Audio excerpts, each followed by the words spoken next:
Hello guys, welcome to bright online classes. आज हम आपके सामने लेके आए हैं फैक्टराइजेशन का दूसरा पार्ट, जिसमें हम सीखेंगे कुछ हाई लेवल के क्वेश्चन जिनको सॉल्व करने में बच्चों को थोड़ा कंफ्यूजन होती है। प्रॉब्लम्स तो हम दूर करवा देंगे, कंफ्यूजन्स को भी दूर क्लियर करवाएंगे। ठीक है, तो उससे पहले हम जैसे करते हैं, कुछ फॉर्मूलों को नोटिस में रखते हैं, फॉर्मूलों को नोटिस करते हैं, जैसे कि ए स्क्वायर माइनस बी स्क्वायर, ए प्लस बी का होल स्क्वायर, ए माइनस बी का होल स्क्वायर। ये सब फॉर्मूले ऐसे हैं ना, जिसमें आप फैक्टर फैक्टर जब करने जाएंगे किसी भी पॉलिनोमियल का, तो उसमें क्या होगा कि आपको ये सब फॉर्मूलों का यूज पड़ेगा। ठीक है, तो उससे पहले हम ये कहना चाहते हैं कि आप लोग जो है चैनल को सब्सक्राइब करना बिल्कुल भी ना भूलें, और लाइक करें, और चैनल को शेयर ज़्यादा से ज़्यादा करें, जिससे जो है लोगों तक भी ये चीज़ पहुंचे कि ब्राइट कोचिंग क्लासेस जो बंकी बाराबंकी में है, वो अब यूट्यूब पे भी अपना जो है थोड़ा सा कुछ कंट्रीब्यूट कर रहे हैं एजुकेशन लाइन में।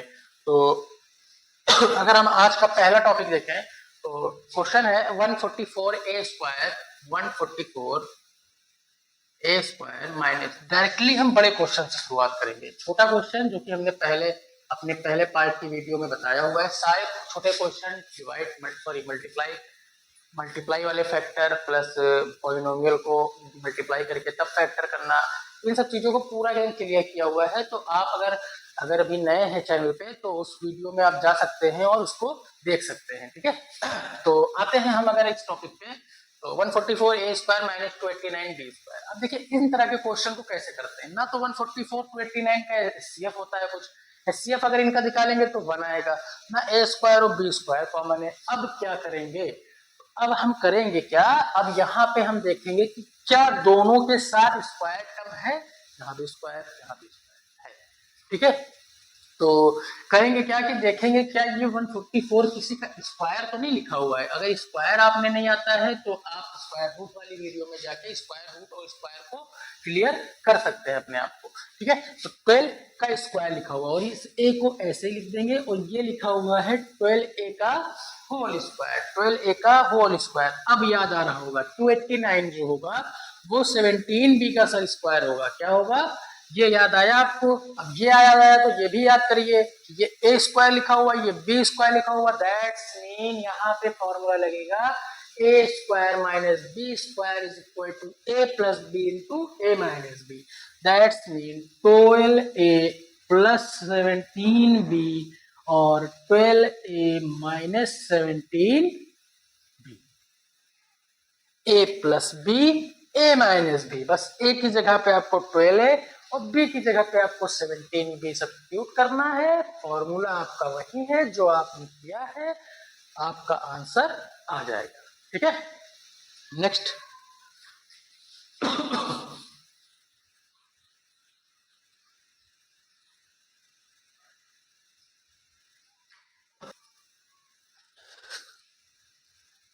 तो अगर हम नेक्स्ट क्वेश्चन देखें तो नेक्स्ट क्वेश्चन है 2a माइनस बी का whole square, 2a minus b का होल स्क्वायर एंड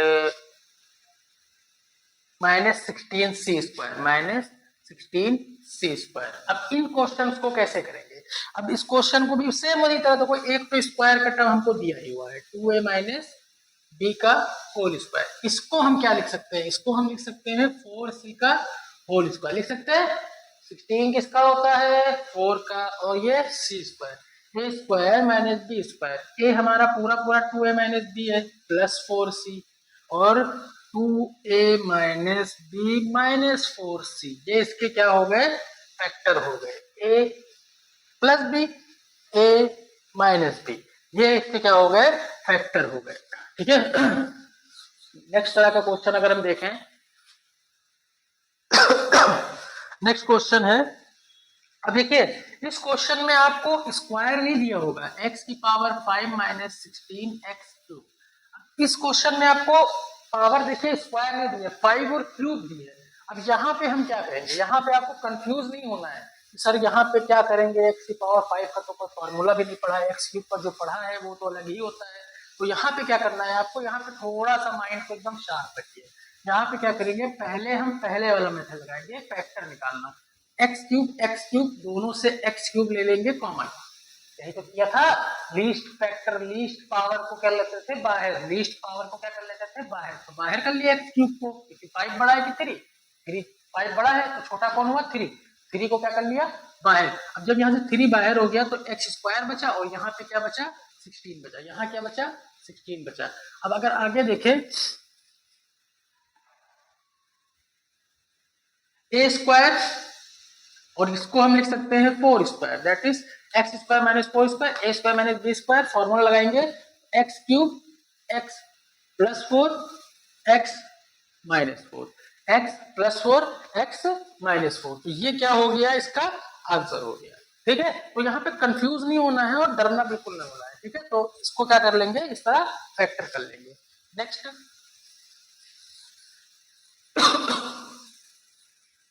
नेक्स्ट है क्वेश्चन है x square 4x square plus 12xy 4x square plus, अब हम थोड़ा सेकेंड टर्म में जाते हैं, मतलब 3 टर्म में जाते हैं, टर्म को बढ़ाते हैं। ये क्वेश्चन है तो इसको कैसे करेंगे, थोड़ा सा यहाँ पे भी आपको पैनिक नहीं होना है, घबराना नहीं है कि ये कैसे होगा क्वेश्चन बहुत ही आसानी से होगा, बस आप थोड़ा सा ध्यान रखिए। यहाँ पे करना क्या है, छोटी सी एक ट्रिक को भी याद रखिए, यहाँ पे जिसके साथ एक्स वाई दोनों होंगे, जिनका हम स्क्वायर नहीं निकाल सकते हैं, उसको आप अभी टच ना करिएगा। ठीक, और एक चीज और दिमाग में रखिएगा कि ये 4x स्क्वायर ये किसी का स्क्वायर तो नहीं होता है, ये होता है 2x का होल स्क्वायर होता है, 2x into 2x is 4x square, और ये जो 9 है ये स्क्वायर रूट है 3 का, तो इसको हम लिख सकते हैं 3y का होल स्क्वायर, 3y का होल स्क्वायर। अब जरा देखिए भैया, जब a इधर स्क्वायर में हो a इधर स्क्वायर में हो तो आप फॉर्मूला बनाने की कोशिश करिए a प्लस बी का होल स्क्वायर, जो कि क्या होता है a square plus B square plus 2ab, a square plus B square plus 2ab। तो यहाँ पे a square plus B square तो दिया हुआ है, 2ab नहीं दिया है, तो 2ab लो आ गया 2, यही दोनों को मल्टीप्लाई कर दो, देखो हमेशा बीच वाला टर्म आएगा, हमेशा क्या आएगा बीच वाला टर्म आएगा, 2 2 जा 4 3 जा 10 एक्स वाई इन्हीं दोनों को 2 से मल्टीप्लाई करेंगे तो हमेशा बीच वाला टर्म आएगा इस तरह के क्वेश्चन में। जब भी 3 टर्म का फैक्टर निकालने दिया होगा, दोनों दो तरफ स्क्वायर होंगे, बीच वाला टर्म क्या होगा 2ab का काम करेगा। तो यहाँ पे देखिए अगर a यहाँ 2a फैक्टर ले लीजिए जिससे कंफ्यूजन ना हो, a square plus 2ab plus b square, that's mean ये फॉर्मूला है a प्लस b का whole square, a plus B का होल स्क्वायर, दैट्स मीन ये हो गया क्या 2x plus 3y into 2x plus 3y। यहाँ सजी फैक्टर तो बना नहीं, दूसरा नंबर का है, तो भैया स्क्वायर का मतलब ये क्या होता है 2x plus 3y multiply 2x plus 3y, इसी नंबर को उसी से मल्टीप्लाई करना। ठीक है, आते हैं नेक्स्ट तरह के क्वेश्चन पे, थोड़ा सा चीजों को आसान करते हैं अब। ठीक है, जिसमें आपको कंफ्यूजन होती है उस क्वेश्चंस में आते हैं, तो जो कि कंफ्यूजन किसमें होती है समझिए। क्वेश्चन है x square plus 12x x square plus 12x minus 45, ये क्वेश्चन है। ठीक, तो अब इन तरह के क्वेश्चन को कैसे करेंगे, क्योंकि यहाँ पे एक स्क्वायर का टर्म है, दूसरा स्क्वायर का टर्म नहीं दिया हुआ, दूसरा स्क्वायर का टर्म नहीं दिया हुआ, तो इन तरह के क्वेश्चन को कैसे करेंगे, इसको कहते हैं splitting the middle term, split करना, मिडिल टर्म को स्प्लिट करना, ब्रेक करना दो ऐसे नंबर में कि ऐड या माइनस सब्ट्रैक्ट करने पर 12 आए और मल्टीप्लाई करने पर 45। समझिएगा, ऐड करने पर दो नंबर ले लेते हैं हम a और b को ऐड करने पर 12 आए और a और b का आपस में मल्टीप्लाई करने पर कितना है माइनस का 45 आए, माइनस का 45 आए, याद रखिएगा माइनस का 45 आए। तो अगर हम देखें तो 45 के फैक्टर निकालेंगे तो 3 into 5 into 3 5 50, 3 into 3 into 5, that's mean 3 3 9 minus 5, 9 plus 5 12 नहीं होगा, तो होगा कैसे, हाँ 15 इंटू 3। अब यहाँ पे एक माइनस का होगा तो देखेंगे यहाँ पे आएंगे a प्लस बी में, तो यहाँ हम लिखेंगे 15 और यहाँ लिखेंगे 3। अब 15 और 3 में 12 माइनस का 3, दैट्स मीन ये जो 3 होगा वो क्या होगा, माइनस का होगा, और इसको अगर हम माइनस करेंगे तो 12 आएगा, और इसको मल्टीप्लाई करेंगे तो 45 आएगा। मतलब कि मेरे पास दो नंबर निकल के आए, वो क्या है, 15 एंड 3, 15 एंड 3। ठीक, तो इसके आगे का प्रोसेस देखिए क्या होगा, 15 एंड 3, तो इस जो 12x है इसी को तो स्प्लिट किया है, इसी को तो ब्रेक किया है दो नंबर में, तो इसी की जगह पे क्या लिख देंगे, 15x माइनस 3x। यहाँ पे हमने 15x क्यों लिया, क्योंकि 12x के साथ 12 के साथ x भी है, दैट्स मीन ये। इतना समझ में आया। 12 को ऐसे नंबर में करो कि ऐड करने पर 12 आए, तो 15 plus minus 3, that's mean plus minus minus 3, 15 minus 3 12, 15 3 जा 45, और माइनस 3 के साथ है तो वहां पे माइनस 45। ठीक है, अब यहाँ पे क्या करेंगे, दो नंबर का पेयर बनाएंगे। अब यहाँ x कॉमन बचेगा, x प्लस 15, यहाँ माइनस का 3 हमने बताया था, यहाँ x प्लस 15 ये हमने कॉमन लेना, यहां से कॉमन लेना पार्ट 1 में बताया हुआ है, पार्ट 1 में बताया हुआ है, पार्ट 01 में बताया हुआ है। ठीक है, तो यहाँ पे x प्लस 15 दोनों से कॉमन बचेगा, x माइनस 3, ये क्या हो जाएगा, आंसर हो जाएगा, ये क्या हो जाएगा, आंसर हो जाएगा। आते हैं भैया दूसरी तरह के क्वेश्चन पे। अब जब एक्स स्क्वायर का कोफिशिएंट दिया हो, एक्स स्क्वायर का कोफिशिएंट दिया हो 5x, अब सर जी बताइए, अब इसका भी स्क्वायर नहीं होगा, अब क्या करेंगे, तो अब हम क्या करेंगे कि चीज को और आसान करते हैं। करते क्या है, रूल्स पे आते हैं। बेसिक रूल कहता है कि पहले एक्स स्क्वायर के कोफिशिएंट को कांस्टेंट टर्म से मल्टीप्लाई करके, कांस्टेंट टर्म क्या होता है, जिसके साथ एक्स वाई ना हो, तो 2 3 क्या हो जाएगा, 6 हो जाएगा, 2 3 क्या हो जाएगा, 6 हो जाएगा, और इस 6 को इस 5 को ऐसे नंबर में तोड़ो कि मल्टीप्लाई करने पर 5 आए, मल्टीप्लाई करने पर 6 आए, और मल्टीप्लाई करने पर 6 आए, और ऐड करने पर 5 आए। तो यहाँ पे 3 और 2, और यहाँ 3 इंटू 2, ये समझ में आया। 3 2 क्या होता है 5, और 3 2 जा 6। तो यहाँ पे सेम सब चीजें रखेंगे भाई, इस 5 को क्या लिख देंगे, 3 इंटू 2x प्लस, यहाँ पे 6 लिखने की गलती ना करिएगा, यहाँ पे आप 3 ही लिखिएगा, जो है वही लिखिएगा, बस एक स्टेप को बढ़ा देते हैं, एक्स स्क्वायर के कोफिशिएंट को कांस्टेंट टर्म से मल्टीप्लाई करके तब इसको सॉल्व करेंगे, और जो वहां पे मल्टीप्लाई करने वाला टर्म 45 था वो यहाँ पे क्या हो जाएगा, 6 हो जाएगा, ना कि 3 होगा। ठीक है, तो अब इनमें हम कॉमन लेंगे, तो जरा कॉमन देखो कैसे लेते हैं। x दोनों में है, x दोनों से कॉमन, 2x प्लस 3, और यहाँ पे देखो कुछ भी नहीं है, तो 2 और 3 का एलसीएम तो होता है 1, एलसीएम ले लो कॉमन, बाकी अंदर क्या बचेगा, 2x प्लस 3, दोनों से 2x plus 3, sorry 2x plus 3 common लिया तो x प्लस 1, यहाँ पे x बचा और यहाँ पे 1 बचा। तो इन तरह के क्वेश्चंस को इस तरह करते हैं। ठीक, और एक क्वेश्चन चाहे इसका आप होमवर्क ले लीजिए। होमवर्क क्या है, 11x स्क्वायर माइनस 54x 63। अगर हम होमवर्क दे दे आपको 11x square minus 54x plus 63, शायद यही क्वेश्चन है, हाँ ये क्वेश्चन है, इसको आप घर पे ट्राई करिए। थोड़ा लेंथी है इसीलिए तो होमवर्क में दिया है कि आपको लेंथी क्वेश्चन में 2-3 टॉपिक क्लियर हो जाएंगे, एकदम क्लियर हो जाएंगे। ठीक, तो आज के लास्ट क्वेश्चन पे आते हैं, जो कि थोड़ा सा टफ बनाते हैं इसको। इन तरह के क्वेश्चंस को थोड़ा सा है लेवल आपका 8th क्लास का, लेकिन थोड़ा सा ये टफेस्ट क्वेश्चन। तो अगर हम इस टफ क्वेश्चन पे आए तो ये क्वेश्चन क्या है, पहले तो इस क्वेश्चन को समझो। 15x square minus 16xyz minus 15y square z square, ये क्वेश्चन। अब इसको फैक्टर करना आपको आना चाहिए।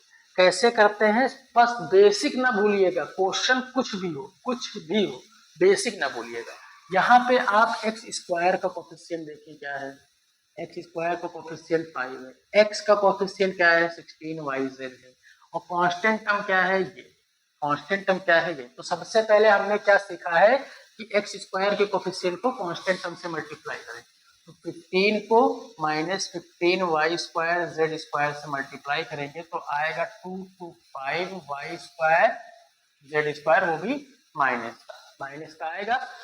और इस 16 को ऐसे में ब्रेक करें कि ऐड करने पर -16yz आए और मल्टीप्लाई करने पर 225y² z² है, यही है। ठीक है, तो इसको हम कैसे करेंगे, तो देखिए माइनस का 16 आना है और मल्टीप्लाई करने पर 225, तो मेरे दिमाग में एक नंबर आता है -25 प्लस का 9, ये नंबर मेरे में आता है। और इसके साथ भी y z ले लीजिए, इसके साथ भी y z ले लीजिए। अब इनको जरा मल्टीप्लाई करिए, 25 9 225, y का y में y² और z का z में z², और एक माइनस का है इसलिए ये माइनस। और जब -25 से प्लस का 9 करेंगे तो कितना आएगा, माइनस का 16 आएगा। कितना आएगा, माइनस का 16 आएगा। ठीक है, तो अगला देखते हैं। यहां हो जाएगा 15x² माइनस, इसको लिख सकते हैं 25yz प्लस 9yz और माइनस का 15y² z²। अब इन दोनों में देखो कुछ कॉमन है, क्या कॉमन है, 5 कॉमन है, तो बचेगा क्या, 3 बचा, x² बचा,